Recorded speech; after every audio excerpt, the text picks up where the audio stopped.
ملک میں قیامت خیز سیلاب کی کہانی اب ہر زبان کی کہانی ہے۔ اس کہانی میں تباہی کا ٹھیک نقشہ پیش کیا گیا ہے یا بعض وجوہات کے باعث قابل بھروسہ نہیں، یا یقین کرنا مشکل ہے جیسے الفاظ کی اب کوئی وقت نہیں، کیونکہ تفصیلات اس قدر تباہ کن ہیں اور سیلاب کے گزر جانے کے بعد متاثرہ علاقوں میں جس قسم کے مسائل سر اٹھائیں گے ابھی ان کے بارے میں شاید سوچا بھی نہیں گیا۔ سرکاری ادارے NDMA کی جاری کرتا تازہ ترین تفصیلات کے مطابق ملک بھر کے 172 اضلاع میں بسنے والے 3 کروڑ 36 لاکھ پاکستانی اس خوفناک سیلاب سے براہ راست متاثر ہوئے ہیں۔ گزشتہ 24 گھنٹوں میں مزید 75 افراد کے جاں بحق ہونے کی اطلاعات ہیں۔ اس طرح سیلاب میں جاں بحق ہونے والوں کی تعداد بڑھتی ہوئی 1136 ہو گئی ہے۔ اب تک دستیاب معلومات کے مطابق 10,51,570 گھر سیلابی ریلوں میں بہہ چکے ہیں، جبکہ 7,35,375 مویشی ہلاک ہو چکے ہیں۔ ملک بھر میں 162 پلوں کو سیلابی ریلوں سے نقصان پہنچا ہے۔ یہ وہ تفصیلات ہیں جن کا گراف روزانہ اوپر ہی اوپر جا رہا ہے اور اس میں ٹھہراؤ نظر نہیں آ رہا۔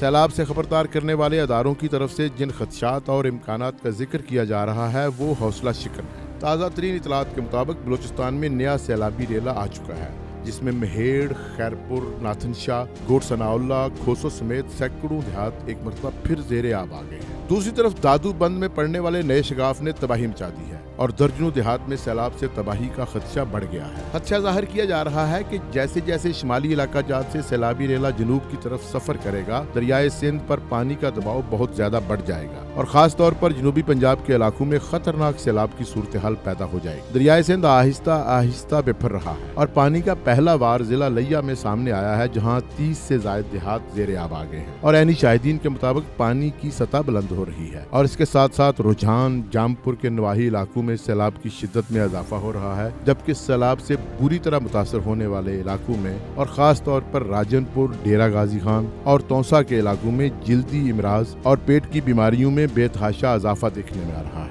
ایسی ہی اطلاعات ڈیرہ اسماعیل خان، ایبٹ آباد، باجوڑ، ٹانک اور سوات سے بھی موصول ہو رہی ہیں، جہاں سیلاب سے تباہ شدہ علاقوں میں جلدی امراض اور دیگر بیماریاں پھوٹ پڑی ہیں، جبکہ متاثرین کی بہت بڑی تعداد امداد کی منتظر ہے۔ ابھی تک ہمارے ماہرین سیلابی پانی سے ہونے والے فوری نقصانات کا تخمینہ لگا رہے ہیں اور ایک اندازے کے مطابق نقصان کا تخمینہ لگانے والوں کی اپنی رسائی صرف ان شہروں اور دیہات تک ہے جہاں سے پانی اتر رہا ہے، جبکہ ان علاقوں سے ابھی اطلاعات سامنے نہیں آئی ہیں جو ابھی تک سیلابی پانی میں ڈوبے ہوئے ہیں اور وہاں تک رسائی کے تمام زمینی راستے تباہ ہو چکے ہیں۔ ان علاقوں میں بجلی کی ترسیل کا نظام تباہ ہو چکا ہے اور بعض ایسے علاقے بھی ہیں جہاں مواصلات کا نظام بہہ چکا ہے اور ان علاقوں کا رابطہ بدستور مرکزی شہروں کے ساتھ منقطع ہے۔ سیلاب کی تباہ کاریوں سے ہونے والے نقصان کا تخمینہ لگانے والے ماہرین کی طرف سے ابھی تک یہ اطلاع سامنے آئی ہے کہ موجودہ خوفناک سیلاب کے باعث 28,05,000 ایکڑ پر کھڑی فصلیں تباہ، جبکہ تباہ ہونے والی فصلوں اور زیر کاشت رقبے کے بارے میں اس اطلاع کو محض ابتدائی اطلاع قرار دیا جا رہا ہے، کیونکہ جن علاقوں میں ابھی تک رسائی ممکن نہیں وہاں پر زیر کاشت رقبہ جات کس حالت میں ہیں اور پانی کے ریلوں نے فصلوں کو کس حد تک نقصان پہنچایا ہے، ابھی اس کے بارے میں کسی قسم کی اطلاعات میسر نہیں ہے اور خدشہ ظاہر کیا جا رہا ہے کہ جب بہتر ذرائع آمدورفت کے حامل میدانی علاقوں میں تقریباً 3 ملین ایکڑ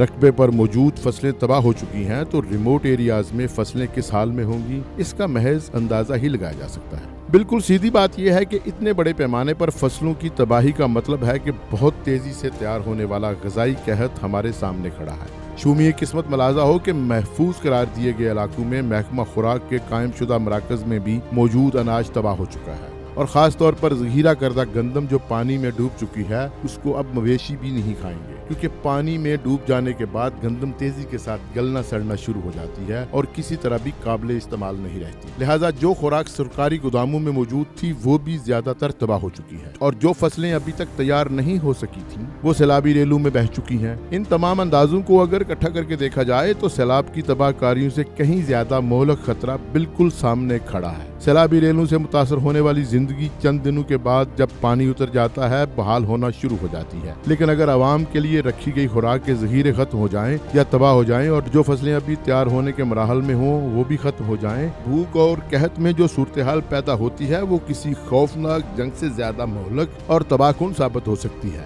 اگرچہ 2 ممالک کی طرف سے سیلاب زدگان کی امداد کا سلسلہ شروع ہو چکا ہے، لیکن ابھی تک اس امداد کا فوری مصرف سیلاب میں پھنسے ہوئے لوگوں کو محفوظ مقامات تک پہنچانا اور انہیں ادویات و خوراک فراہم کرنا ہے۔